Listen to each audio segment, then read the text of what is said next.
Hello, JRPG fanatics, and welcome to the Sunday special.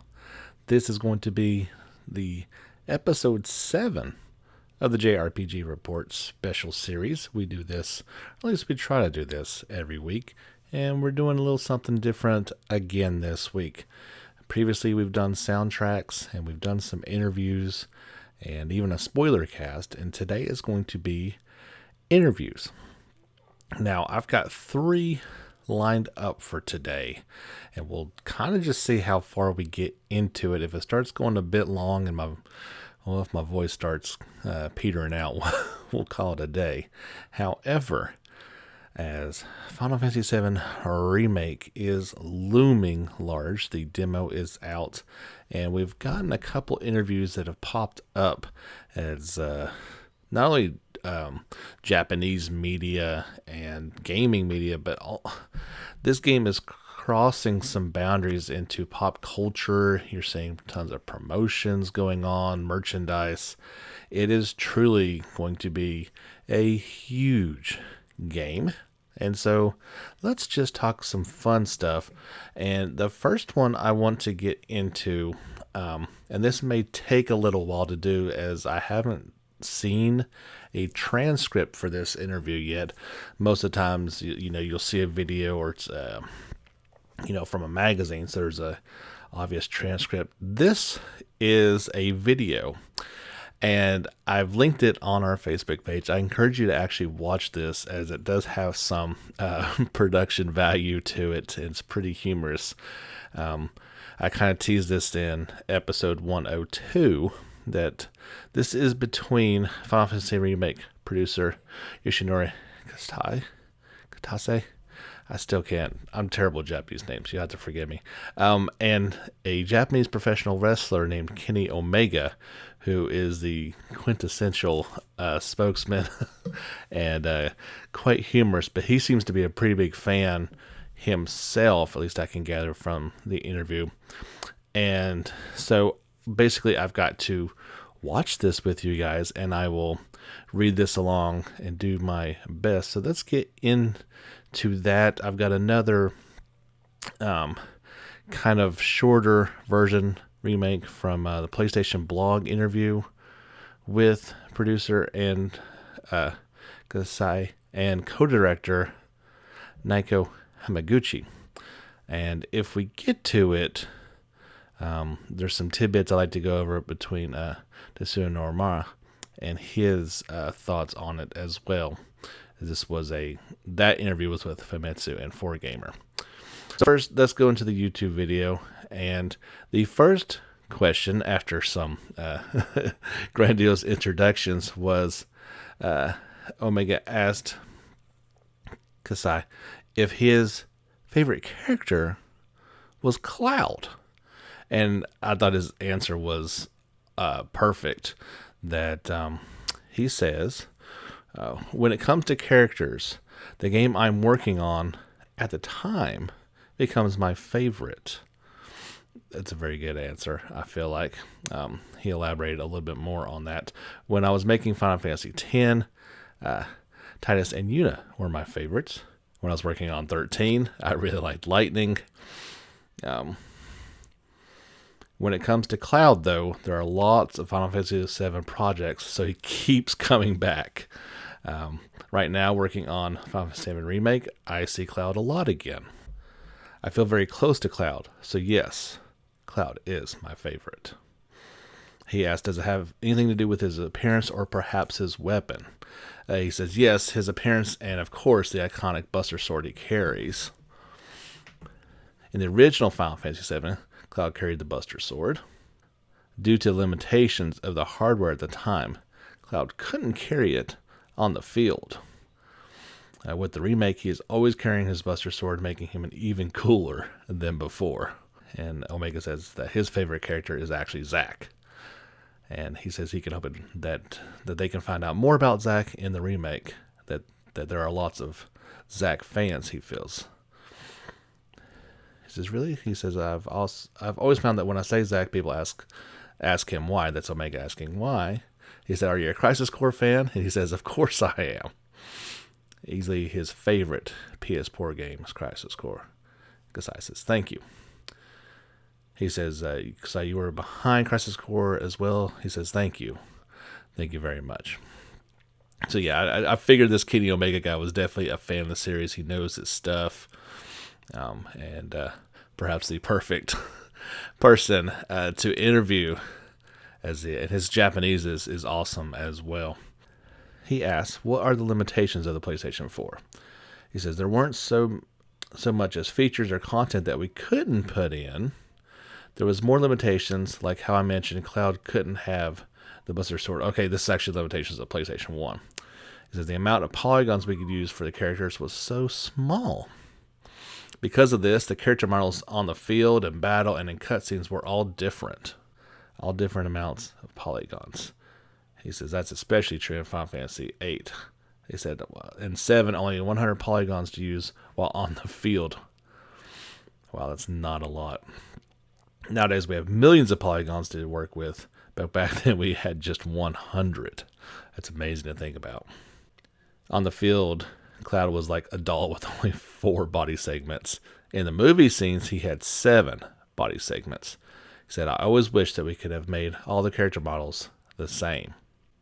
He says that has always stuck with him. He said, he's asking how he became the director. When Final Fantasy VII began as a project, the creator of Final Fantasy, Hironobu Sakaguchi-san wanted the story to have a theme of the life cycle. He says, for example, stars die to create new stars. This life cycle was important to him. That was firmly the theme that Sakaguchi-san wanted to run with. So when I was given the task of directing Final Fantasy VII, I knew I wanted to keep and work with the plot of the life cycle. I wanted to keep that main theme going and portray that through the game. So he asked, so when you move forward into Final Fantasy 8 and 10, did the process get easier, or did you face the same hardships? And, he says, I had a lot of hardships, but the experience of directing 7 really helped me. The experience I gained definitely made the process easier for me. And Kenny asks, is this something I don't know about how hard it is when it comes to the hardware changes? 7 and 8 were on the PlayStation, and 10 was on PS2.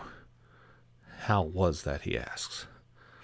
The answer is always a tough task when the hardware changes. Using the know-how from Final Fantasy VII, we knew how long it would take to make a game. When the hardware changed, we didn't know how long it would take or what hardships we would face. That's kind of a simple answer to a complex question. He asks, what are your greatest memories? He says, I'm not sure I have 3. That's okay. He says even 1 is okay. And he says, there are 2 that come to mind. When I was working on Chrono Trigger, it was known as a dream project. That dream was, of course, Sakaguchi-san and Dragon Quest Yuri Horii-san. And, of course, Akira Toriyama. The project began with these 3 amazing people. And, of course, I had worked with Sakaguchi-san, but I had never worked with Horii-san or Toriyama-san, so that was something that has stuck with me. This is something unprepared, but I wanted to ask you about your worst memories as well. And he kind of laughs, his worst memories. He says, the hardships or trouble. He says, I'm looking to get something a bit different and interesting for the interview. And so he answers, this isn't so much as a worst. He said, I want to talk about the best memory. He said it's the best, but it's also the hardest. This is going back to when we were mastering the final copy of Final Fantasy VII. The release date was January of 1997. So while working long nights and pulling overnight shifts to finish the game, my wife was pregnant with our first child. It was a race to see if the game would be finished first or if my son would be born first. If the game were to get delayed, I would not be able to be in the delivery room. He said, I did my best to finish the game. The week after the game was finished, it's just a week after. Yeah. So thankfully, I was able to be in the delivery room. And so my son and Final Fantasy VII share a birth year. So when my son turns 22, I'll know it's the 22nd anniversary of Final Fantasy VII. Kenny says, if you told a story that was your hardest, it was your best memory. It was down to which would come first. Kenny asks, who is the greatest JRPG villain of all time? He says, if we include Final Fantasy, it has to be Sephiroth. He says, I've been working on the series since 5. The scenario for 5 and 6 were created by Sakaguchi-san. Final Fantasy VII was the first time I could control the scenario and create a villain. It is for this reason I chose Sephiroth, and I believe it is in him we have created a truly legendary villain. If we look past Sephiroth, many people choose Kefka. This was Kenny talking. And he laughs, says, yeah, he says he's very popular in America, but how is his popularity in Japan? As I answers, if we include him, Sephiroth is still, I think, the favorite in Japan. People who like something a bit different tend to go for Kefka. And Kenny compares Kefka to the Joker, which is a reasonable comparison. He says, while making the game, Kefka's character escalated, and we ended up with something very different that wasn't the original design that they were going for, he says. That's very interesting. He asks, what are the Shinra origins? He says, of course, the word is Japanese. The Final Fantasy VII is a sci-fi style world. They say cyberpunk, yeah. Despite being a cyberpunk world style, it's still a Final Fantasy game, so we needed fantasy. We didn't want to drop the fantasy elements of the game and go full sci-fi / cyberpunk.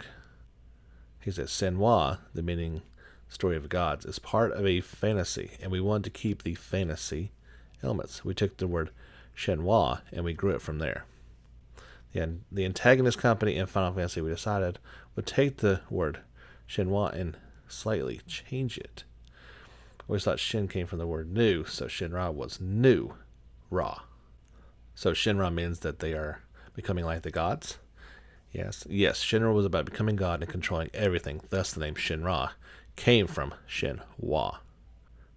That does certainly fit in with the theme of 7, using the planet and draining its resources, creating life, becoming like a god. It's a very interesting parallel that they come up with that. He says, what are the origins of Sephiroth? He was born a character designer, Nomura, scenario writer, Najami. The three of us discussed the character, and then the final design was done by Nomura-san. I don't think there is any model inspiration directly for the character in Nomura-san's mind. My role was not so much creation, but how to use him in the world of Final Fantasy VII. I wanted Sephiroth not to be so much of a physical villain, more of an unknown threat that people only heard rumors about. Not many people have seen him, but the fear could be felt from the rumors of his existence. I drew a lot of inspiration from the movie Jaws. It was a shark movie, but you never saw the shark until long into the movie. Rather than seeing the threat, knowing and hearing of the threat was appealing to me, and I drew from this. Sephiroth is not present in the beginning of the game, but you hear his rumors and fear him. Why did you choose to go with a gun, with not a gun but not magic, the longsword? He says to counter Cloud's thick and heavy Buster Sword, that's why they went with that. And of course, the legendary Mazamine Blade. So that's an interesting idea that because of the long and thin blade of the Mazamine, that's why they, I think they had Cloud's Buster Sword first, and then they countered it with Sephiroth's. That's very, very interesting. It does make an interesting dynamic. His next question is, what's your favorite music from Final Fantasy? He says, well, after talking about Sephiroth so much, I would say One Winged Angel.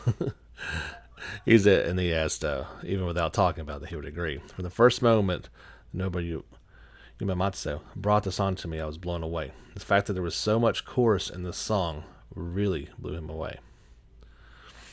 Until then, we could never create such a sound on the Super Nintendo. He says, now that we were working on the PlayStation, we had more to work with. In addition to vocals on the track One Winged Angel, that blew me away, and stays with me today. He says, before the PlayStation, what song would it be?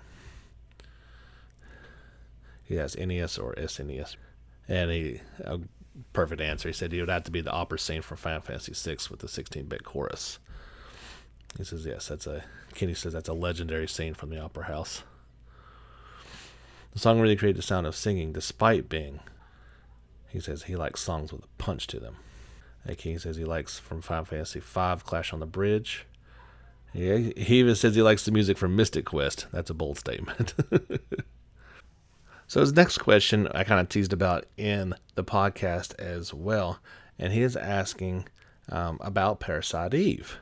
That if there was an unsung gem, so to speak, as Kenny calls it, and asking his thoughts about the game. He says, yes, it's true that for the third birthday that I worked on the PSP version. The characters are very rich and deep, especially Ira Bray. I don't know of any plans right now, but it would be a waste not to use those characters. Horror games are very popular right now, and Parasite Eve had some RPG elements to it, Kenny says. It was very unique and very original. He says, so I think now would be a good time perhaps to make another game that had a very unique game style, and there are no games like it right now. And Kitase says, you really know your stuff. This Kenny Omega guy is definitely a gamer and a Squaresoft, Square Enix fan. That's quite impressive, and I agree. Parasite Eve, one of my favorite games. I'd love to see them bring that one back and do it the original. I didn't really care for part 2 as much, but the first one was one of my favorite PlayStation 1 games. All right, so that's going to wrap up the interview with Kenny Omega, the Japanese professional wrestler, interviewing Final Fantasy VII Remake producer Yoshinori Kitase. And I know I pronounced his last name about 4 different ways during that interview, and I do apologize for that. But we learned some interesting things in that, and I hope you enjoyed listening to it. All right, for our second piece of interviewing fun, this was the PlayStation blog published a new interview with Yoshinori Kitase and co-director Naoki Hamaguchi, who discussed the design changes made in rebuilding the city of Midgar as seen in the opening movie. Here are the comments. Regarding the opening scene, which shows an area devoid of life surrounding the city, Kitase said, we didn't want to go over the top with it, but there is very much the nuance that Midgar is damaging the surrounding area. Regarding whether the development team used Advent Children as a reference material for rebuilding Midgar, Hamaguchi says, we did refer to Advent Children and other previous series work when rebuilding Midgar. But one of the main things we actually set out to do was the scale of the city itself. The original wasn't that realistic if you consider the size of the individual buildings and how big they were in comparison to the overall city. It was quite condensed. We set out to make Midgar realistic. The size between buildings, the density, that's one of the big things that we wanted to set out to change. They asked regarding whether the development team was a fully designed topographical map, or if they have a fully designed topographical map of Midgar. He says, we haven't done it to the same quality or same level of detail as the actual areas you do get to visit in the game, but we have mapped out the entire city and what's in each of those areas. They ask whether regarding Midgar's design is feasible in the real world. Hamaguchi says, you know the structure of Midgar. You had the big central pillar, and each sector is supported by its own sub-pillar. We worked out the right size and construction, how big those pillars would need to be physically support the weight of the plate on top of them. Also, the honeycomb structure of the pillars and where the tunnels would have to go for or to still work as a physical structure. It's all been mapped out, and we understand quite a lot of the detail about the realities of how Midgar will be constructed as a city. They ask regarding everyday life. Kitase says, we really want to show the everyday lives of Midgar citizens, partly to show how they lived in this massive city powered by Mako energy, how and when they'd be using it to tell that aspect of the story. The original version went straight into the bombing mission. We felt that we wanted that feeling that things were already underway. that you were in the middle of the action. Yet, if you immediately went into there, the panic caused by the bombing mission afterwards, you wouldn't understand the impact it had on the inhabitants' everyday lives before that event interrupted them. That's why we started with this kind of domestic kind of scene. They asked regarding the ongoing construction of the city. Kitase said, the idea that the city is being built from the center outwards. You can also sense the different architectural styles as you go away from the central pillar, the high-rises on the city edge. We put quite a bit of effort into making you feel that this is a modernizing of the city as it builds outwards. They ask regarding the playground. Hamaguchi says, within each sector you've got the difference between rich and poor. Each plate has its own city, while there are some areas within those that are older and beaten up. The playground is used to show where those downturned areas that aren't so well off in the city as well. They ask about the Mako reactor. Kitase says, up to this point in the opener, we've seen the benefits of living with Mako. It supports people's comfortable lifestyle in the city. But the description here of the Mako reactor turning on is that it's not all sunshine and rainbows. There's a darker side to it as well. And they ask regarding the appearance of Loveless Street. Midgar's entertainment hub, which is notably close to the proximity of reactor number 1, Hamaguchi said, the player gets to see how the reactor bombing impacts the city. And we want them to feel conflicted about the effects of their actions. That's why we depicted this area in such detail. And they ask about Shinra headquarters. Hamaguchi says, we didn't want to mess with the outer form of the building because it could really affect people's memories of what Midgar should look like. The inside, though, like the floor structure, has seen major rearranging. It's something that the players will discover when they get inside. Regarding Midgar itself, Hamaguchi says, the core concept we worked on was that the player must be able to experience Midgar for themselves. Each individual location within has distinctive concepts and personalities. There's a different style of gameplay experience waiting for in each one of them.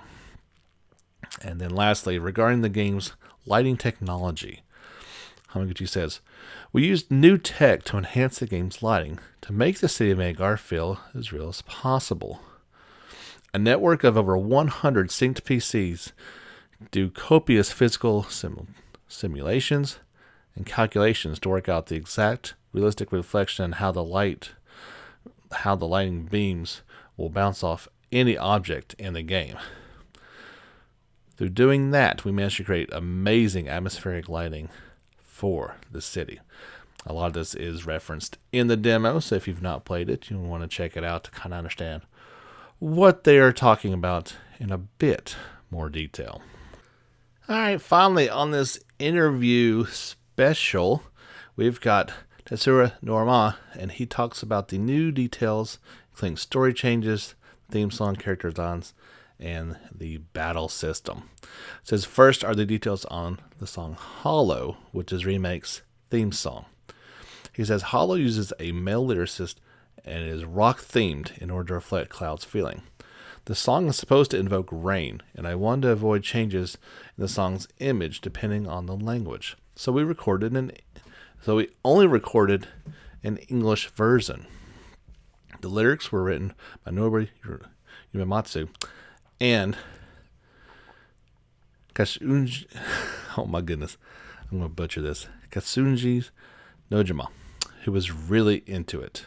When Nojima wrote the lyrics in Japanese, he titled the song Empty Sky, and when translated the lyrics, the title became Hollow. Then he talks about the very first character redesigned for Remake was actually Barrett. He says the amount of realism added to Barrett's design compared to the original design served as a guideline on how much realism to add for remaking the other character's design.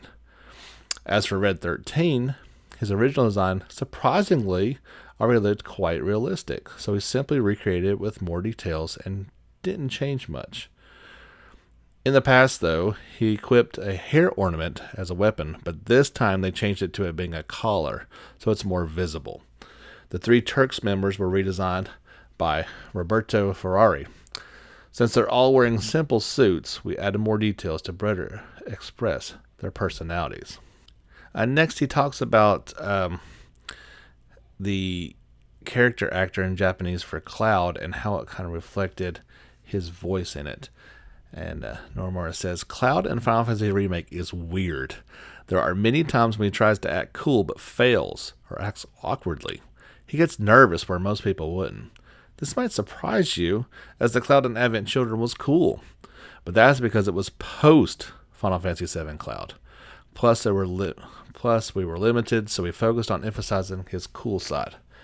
However, in the original game, Cloud had many comical or lame moments. This is what we went for with Remake. I asked Takahiro Sakurai, who voiced Cloud, to reflect that in his acting. I hope you enjoyed that. Next, he spoke about the new characters found in Remake. One of the new characters, Soldier 3rd Class Roche, was designed by Roberto Ferrari. Nomura says, I didn't give him any particular instructions for Roche's design, and Ferrari had already done the first version, so we only changed it a little bit before finalizing it. His first design was a bit too sharp and serious looking compared to his easygoing personality. There are many other new characters beside Roche, but they mostly appear in side stories rather than the main story. Next, he spoke about the remake's graphic style. It's close to photorealistic style, but it's also different. Many iconic elements of the original were in the deformed style, so the remake uses realisticness in the range of the original's deformed style. That's in quotes for that. Next, he has comments about the battle system. Nomura says, I already mentioned this in the past, but since development began, we redid the battle system many times. Real-time and ATB are inherently opposed, so fusing both necessitated a lot of trial and error. I can't thank the staff enough who persevered and shaped the battle system into what it is now, becoming this challenge and managing to find the right balance. Nomura also mentioned how they included many different battle situations and enemy patterns, including flying enemies and a 3D element. This way, controlling Cloud at all times isn't the most efficient way to handle things, and it'll make players experiment with other characters. He also mentioned that Remake had a lot of mini-bosses to let us fully enjoy the battle system. He also spoke about how the battles were incredibly vivid, be it the various effects when using magic or all the battle dialogue. He says, we heavily focused on the game's atmosphere and immersion during battles. Maybe we overdid it when it came to the dialogue during battles, he laughs. Recording everything was pretty difficult. At peak period, we had up to 9 recording sessions a week, dividing them between 2 and 3 different studios. It might be the game with the most voice lines I've ever worked on. Overall, in 20 years of game development, Final Fantasy Remake was probably the most grueling project I've ever worked on, he laughs again. Having the character speak so much during battles was an idea of Matsuro Toriyama, the co-director of Final Fantasy Remake. The overall reception to events and from the debug team was very positive, and Nomura is confident in the game. He pointed out how Remake's objective is to both satisfy the old fans and make players who have never experienced the original get why it's so great. Next, he shared the details regarding the scale of Remake's story changes and new events. Nomura says, I know many fans are worried since the Remake's project is in multiple games, and the first game only depicts Midgar. Don't worry.